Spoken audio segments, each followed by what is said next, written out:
Hello, surprise కిచెన్కి స్వాగతం అండి. ఇవాళ మనం ఎంతో రుచికరమైన చామదుంపల ఫ్రై చేసుకుందామండి.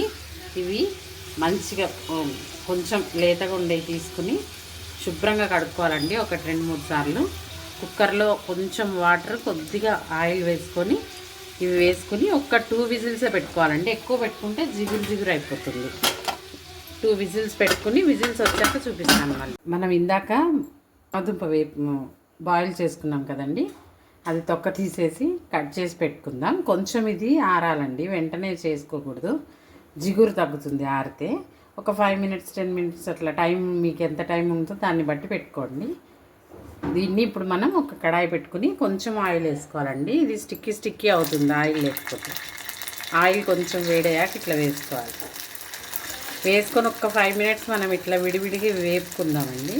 కొన్ని మీరు క్వాంటిటీ ఎంత ఉందో దాన్ని 2-3 టైమ్స్ వేపుకోండి, లేకపోతే ఆయిల్ ఎక్కువైపోతుంది, వేస్ట్ అవుతుంది. ఇట్లా మనం కొన్ని వేసుకుంటే వేస్ట్ అవ్వదు. దీన్ని ఇట్లా వేసుకుని వెంటనే కూడా తిప్పద్దు. ఒక 2 మినిట్స్ ఉంచాక కదుపుకోవాలి. మనం వెంటనే తిప్పితే అడుగు అంటుకుంటుందండి.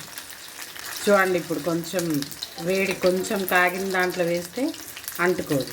ఇట్లా మనం 2 సైడ్స్ టర్న్ చేసుకుని కొంచెం వేయించుకోవాలి. ఇవన్నీ మనం తీసుకున్న క్వాంటిటీ 2 టైమ్స్ లాగా వేసుకొని వేపి చూపిస్తాం.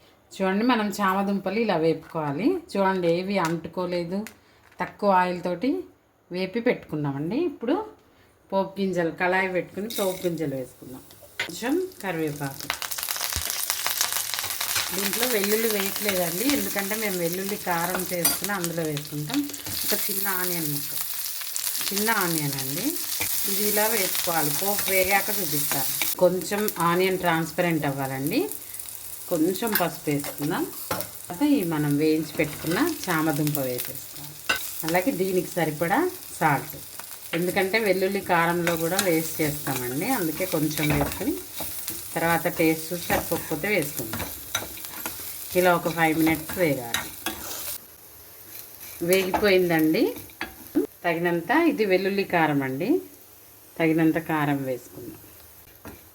అంతేనండి, క్రిస్పీగా బాగా మంచిగా పప్పుచారులోకి, రసం, పప్పు దేంట్లోకైనా తినచ్చు మనం. జిగండా ఇలా చేసుకుంటే జిగురు ఉండదండి. చూడండి, ఆయిల్ కూడా ఎక్కువ పట్టదు. అంతేనండి, ఎంతో టేస్టీగా ఉండే చామదుంప ఫ్రై రెడీ అండి. Thank you for watching. Please like, share and subscribe our channel.